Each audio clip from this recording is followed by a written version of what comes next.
Good morning students. आज मैं अपनी नई वीडियो लेके आया हूँ और ये वीडियो जो है क्लास 6 की एसएसटी का चैप्टर नंबर 6 है, जो कि हिस्ट्री से लिया गया है। नया चैप्टर है और चैप्टर का नाम है द वैदिक पीरियड। इससे आपको बताना चाहता हूँ कि आज हम लोग जो है क्लास 6 की एसएसटी का चैप्टर नंबर 6 जो कि हिस्ट्री से लिया गया है और चैप्टर का नाम है द वैदिक पीरियड। ये चैप्टर जो है आज हम लोग जो है एक नया चैप्टर है, जिस चैप्टर को आज हम लोग पढ़ने जा रहे हैं। तो चलिए देखते हैं कि वैदिक पीरियड में, यानी कि इसको हम वैदिक काल भी कहते हैं, अगर आप जाने तो इसको हम जो है वैदिक काल के नाम से भी जानते हैं। ये जो इंग्लिश में लिखा है वैदिक पीरियड, इसको हम वैदिक काल कहते हैं। तो आज हम लोग जो है इस वीडियो में वैदिक काल के बारे में पढ़ेंगे। तो चलिए देखते हैं कि आज की वीडियो में कौन कौन सी चीजों पर हम लोग जो है डिस्कशन करने जा रहे हैं, हमारे कौन कौन से टॉपिक हैं, जिन टॉपिक को हम लोग जो है ब्रीफ में डिस्कस करने वाले हैं। तो चलिए आज की वीडियो में कुल मिलाकर 4 टॉपिक है, जिन 4 टॉपिक पर हम लोग डिस्कशन करेंगे। पहला टॉपिक है हमारा व्हाट आर द वेदास, यानी कि वेद किसे कहते हैं, वेद क्या होता है, वेदों के बारे में पढ़ेंगे। तो पहला टॉपिक है व्हाट आर द वेदास, यानी कि वेद क्या होते हैं। आपने पढ़ा है, आपने जाना है, आपने नाम सुना है, अभी तक आप लोगों ने वेद सुना है। वेद क्या होता है आज हम लोग जो है यहाँ पे पढ़ेंगे और जानेंगे। दूसरा है हमारा ओरल ट्रेडिशन, हम लोग जो है कुछ परंपराओं के बारे में पढ़ेंगे, कुछ ट्रेडिशन के बारे में पढ़ेंगे जो वेदों के माध्यम से हमें जानकारी होती है। तो पहला टॉपिक हमारा हो गया व्हाट आर द वेदास, दूसरा टॉपिक हो गया हमारा ओरल ट्रेडिशन, तीसरे टॉपिक की तरफ बढ़ेंगे और तीसरा टॉपिक है हमारा वैदिक एज। और वैदिक एज में 2 एज पढ़ेंगे, अर्ली वैदिक एज और लेटर वैदिक एज के बारे में पढ़ेंगे। तो यहाँ पर 2 चीजें निकल कर आएंगी, एक होगा अर्ली जो है वैदिक एज और दूसरा होगा लेटर वैदिक एज। तो 2 चीजें यहाँ पे जो है हम लोग और पढ़ेंगे। और लास्ट पॉइंट में हम लोग जो आखिरी पॉइंट है वो आखिरी पॉइंट है आर्कियोलॉजिकल सोर्सेज, यानी कि हम पुरातत्व जो है साक्ष्यों के बारे में, या ऐसे साक्ष्य या ऐसे माध्यम जिसे पुरातात्विक माध्यम कहते हैं, इस पुरातात्विक माध्यम के बारे में जानेंगे। तो कुल मिलाजुला कर आज की वीडियो में 4 पॉइंट पर हम लोग जो है डिस्कशन करेंगे। पहला पॉइंट है व्हाट आर द वेदास, यानी कि वेद किसे कहते हैं। दूसरा पॉइंट है ओरल ट्रेडिशन, यानी कि ओरल ट्रेडिशन क्या होता है, इस ओरल ट्रेडिशन को जानेंगे। और तीसरा पॉइंट है हमारा द वैदिक एज, और वैदिक एज में 2 चीजें पढ़ेंगे, अर्ली वैदिक एज और लेटर वैदिक एज। और अंतिम पॉइंट है आर्कियोलॉजिकल सोर्सेज, जिन्हें हम पुरातात्विक साक्ष्य का नाम या पुरातात्विक साक्ष्य के रूप में जानते हैं। तो चलिए ये सारी चीजें पढ़ने से पहले एक छोटी सी स्टोरी पढ़ते हैं, जो स्टोरी हमको इस चैप्टर की तरफ ले जाती है। तो चलिए स्टोरी शुरू करते हैं और जानते हैं। 2 लोग हैं, एक का नाम है विनीता और एक का नाम है Sohan.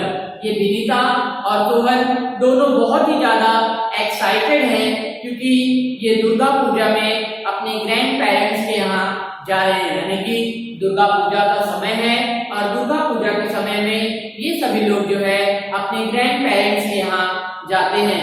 Their cousins were supposed to come as well, उनके चचेरे भाई बहन भी आने वाले हैं, ऐसी उनको जानकारी है। प्रत्येक साल की तरह इस साल भी जो पूजा घर में मनाई जा रही है वो जो है उनके ग्रैंड पेरेंट्स के साथ मनाई जाने वाली है।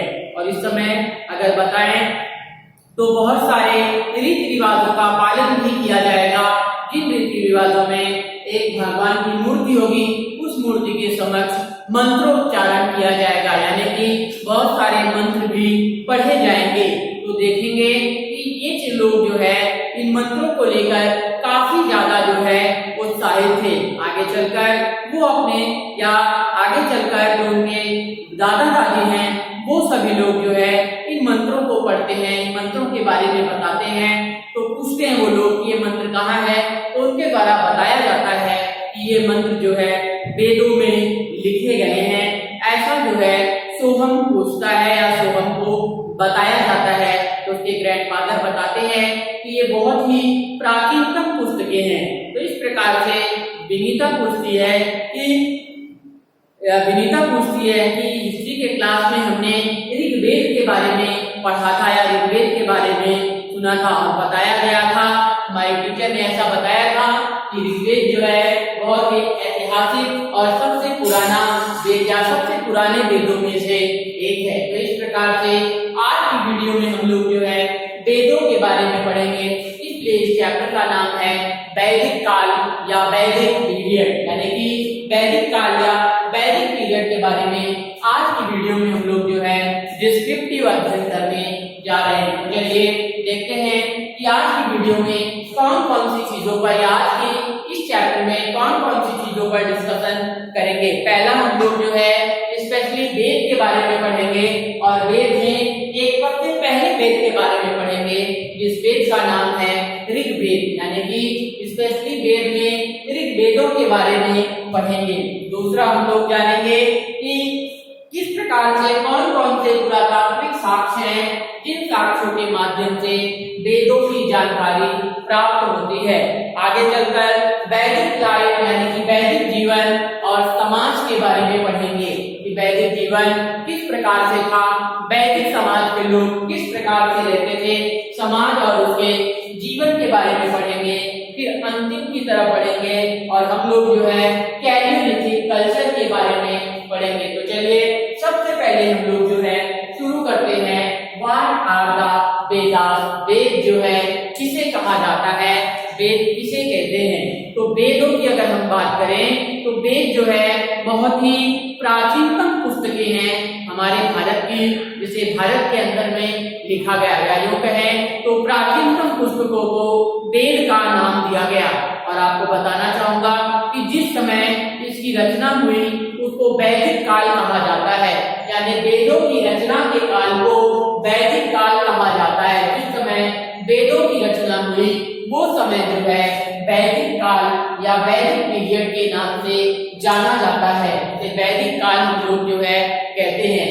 और ये जो शब्द वेद है, वेद जो है इसकी जड़ विद है और इसका मतलब होता है ज्ञान, यानी कि वेद जो शब्द है, वेद शब्द का मतलब होता है ज्ञान यानी कि नॉलेज। ये जो वेद शब्द है, वेद शब्द का मतलब होता है और नॉलेज। और कुल मिलाकर 4 वेद हैं। अगर आप देखें तो कुल मिलाकर 4 वेदों का जिक्र किया गया है, ऋग्वेद, सामवेद, यजुर्वेद और अथर्ववेद। तो चलिए हम लोगों ने इतना पढ़ा वेद क्या होता है, वेद का मतलब ज्ञान होता है, साथ ही साथ हमने इतना पढ़ा कि कुल मिलाकर 4 वेद होते हैं, ऋग्वेद, सामवेद, यजुर्वेद और अथर्ववेद। ऐसे कुल 4 वेदों का जिक्र जो है किया गया है। आगे हम लोग जो है ऋग्वेद के बारे में पढ़ते हैं कि ऋग्वेद क्या होता है, ऋग्वेद में कौन कौन सी चीजें समाहित हैं। तो ऐसा माना जाता है कि ऋग्वेद की रचना 3500 सालों पहले हुई, यानी कि 3500 साल पहले वेद लिखे गए। और इसमें अगर आप देखें तो अग्नि देवता का, इंद्र का, समुद्र देवता का यानी कि वरुण, और इसके अलावा सूर्य देवता और अन्य देवताओं के बारे में लिखा गया है। यानी यूं कहा जाता है कि इसमें जो है देवी देवताओं के बारे में हमारे ऋषि मुनियों ने लिखा है। और कुल मिलाकर इसमें 1028 जो है, अगर आप जानते हैं तो 1028 जो है इसमें देखेंगे सूक्तियां हैं जो 10 भागों में बांटी गई हैं।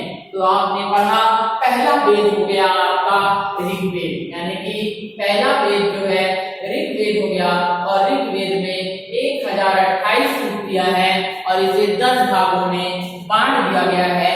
10 भागों में बांटकर इसका अध्ययन कर दिया जाता है। इसमें अग्नि देवता, इसमें वरुण देवता, इसमें इसमें अन्य देवी देवताओं के बारे में लिखा गया है। अन्य देवी देवताओं को प्रसन्न करने के लिए या अन्य देवी देवताओं के लिए इसको रचित किया गया है। तो इस कुल मिलाकर आपने 4 वेद पढ़े और 4 वेद में प्रमुख वेद को पढ़ा। जिस वेद का नाम है ऋग्वेद और ऋग्वेद में 1028 सूक्तियां हैं और इसे 10 भागों में बांटा गया है। आगे हम लोग जो है पढ़ते हैं या आगे हम लोग जानते हैं ओरल ट्रेडिशन के बारे में। तो ऐसा ये कहा जाता है कि जो ऋग या जो ऐसा माना जाता है कि जो वेद है वो विभिन्न प्रकार के साधुओं के द्वारा, विभिन्न प्रकार के ऋषि मुनियों के द्वारा, या यूं कहा जा सकता है कि said the Vedas were composed by various sages who had received directly from the God, यानी कि ईश्वर से इनको सीधी जो है शक्ति प्राप्त हुई और इस शक्ति के माध्यम से उन्होंने वेदों की रचना की। और ऐसा माना जाता है कि जो वैदिक नॉलेज है, वैदिक नॉलेज जो है कहा जा सकता है इस वेद के माध्यम से सामने आई। साथ ही साथ देखेंगे तो these were written down at much later in वैदिक संस्कृत। इसे जो है संस्कृत भाषा में यानी कि संस्कृत भाषा में लिखा गया और आगे चलकर जो है इसे मॉडर्न संस्कृत का नाम दिया गया। तो यहाँ पर ओरल ट्रेडिशन में आपने देखा कि ऋषि मुनियों के द्वारा इसकी रचना की गई, जिसे सीधे शक्तियां ईश्वर से प्राप्त हुई। संस्कृत भाषा में इसे लिखा गया और आगे चलकर जो हमारी मॉडर्न संस्कृत है वो यहीं से निकली। तो इस प्रकार से हमने ओरल ट्रेडिशन के बारे में भी जाना। अब आगे हम लोग जो है वैदिक एज के बारे में पढ़ेंगे, जिसमें 2 एज पढ़ेंगे, अर्ली वैदिक एज और लेटर वैदिक एज। तो चलिए अर्ली वैदिक एज के बारे में जानते हैं। तो वैदिक एज की अगर हम बात करें भारतीय इतिहास में, अगर वैदिक एज की बात करें तो इसको 2 भागों में बांट दिया गया है। इसे अर्ली वैदिक एज या ऋग वैदिक एज कहा जाता है और दूसरा जो है आपका लेटर वैदिक एज के नाम से जाना जाता है। तो चलिए अर्ली वैदिक एज के बारे में पढ़ते हैं, यानी कि 1500 से 1000 ईसा पूर्व। अगर अर्ली वैदिक एज की बात करें तो आप देखेंगे 1500 से 1000 ईसा पूर्व के समय को हम लोग जो है अर्ली वैदिक एज या ऋग वैदिक एज के नाम से, ऋग वैदिक काल के नाम से जाना जाता है। अगर आप देखें तो इस समय आप देखेंगे तो आर्यन जो है आए और सप्त सिंधु रीजन में, सप्त सिंधु प्रदेश में वो बस गए। साथ ही साथ देखेंगे तो उन्होंने या उनका समाज बहुत ही सिंपल था। उन्होंने कई धार्मिक कर्मकांड किए और आपको बताना चाहेंगे कि लगभग 12वीं शताब्दी ईसा पूर्व जो है ये यहाँ से ट्रांसफॉर्म करने लगे, सेटल हुए और कृषि का जो है कृषि जो है उन लोगों ने शुरू कर दी। ऋग्वेद जो है इसी समय लिखा गया, इसलिए इसको जो है ऋग वैदिक काल कहा गया। मैंने वो आपको वैदिक एज में पहला वैदिक काल बताया जो 1500 से 1000 ईसा पूर्व रहा। इस समय सप्त सिंधु प्रदेश में आप देखेंगे तो आर्यों का आगमन हुआ और आर्यों के आगमन के साथ आपने देखा कि विभिन्न कर्मकांड भी इस समय किए गए। इस समय अगर बात करें तो इस समय ऋग्वेद की रचना हुई, इसलिए इसे ऋग वैदिक काल के नाम से भी जाना जाता है। आगे हम लोग जो है लेटर वैदिक एज के बारे में पढ़ते हैं। तो लेटर वैदिक एज की बात करें तो 1000 से 500 ईसा पूर्व, यानी कि 1000 से 500 ईसा पूर्व के बीच के समय को आप जो है लेटर वैदिक एज का नाम देते हैं। तो चलिए देखते हैं इस समय कौन कौन सी चीजें हुई। तो देखेंगे जो 3 वेद थे, बाकी के बचे 3 वेदों का जो है या 3 वेद जो है इसी समय लिखे गए। इस समय की अगर बात करें तो बहुत सारे आदिवासी कबीले जो है यहाँ पर आए, साथ ही साथ बहुत सारे शहरी सभ्यताओं का भी विकास हुआ।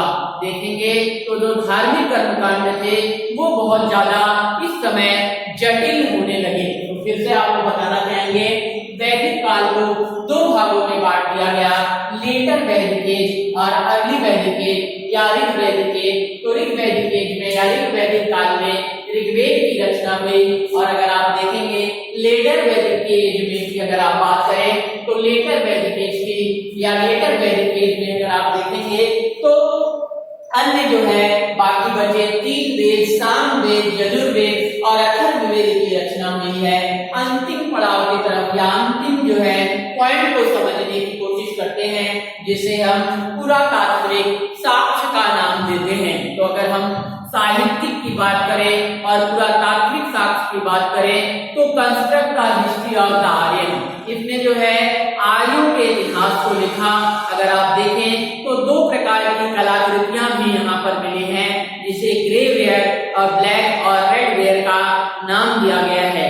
देखेंगे तो जो पेंटिंग यहाँ पे या जो painted grey ware were found at evacuated site in Hastinapur, यानी कि हस्तिनापुर की जब खुदाई हुई तो यहाँ इस प्रकार की कलाकृति मिली। आगे देखेंगे तो ब्लैक और रेड वेयर जो है गंगा वैली से प्राप्त हुआ। तो कुल मिलाजुला कर आपने आज की वीडियो में इन 4 पॉइंट्स पर डिस्कशन किया। इन 4 पॉइंट में पहला पॉइंट रहा व्हाट आर द वेदास, वेद किसे कहते हैं। दूसरा पॉइंट है ओरल ट्रेडिशन, तीसरा पॉइंट है वैदिक एज और चौथा पॉइंट है आर्कियोलॉजिकल रिसोर्सेज। तो इस प्रकार से आज की वीडियो में इतना ही। आप सभी लोग जो है इतनी चीजों को करेंगे और आप सभी 6.1 और 6.2 जो है वो सॉल्व करेंगे। किसी भी प्रकार की समस्या आने पे कमेंट के माध्यम से जरूर पूछेंगे। Thank you.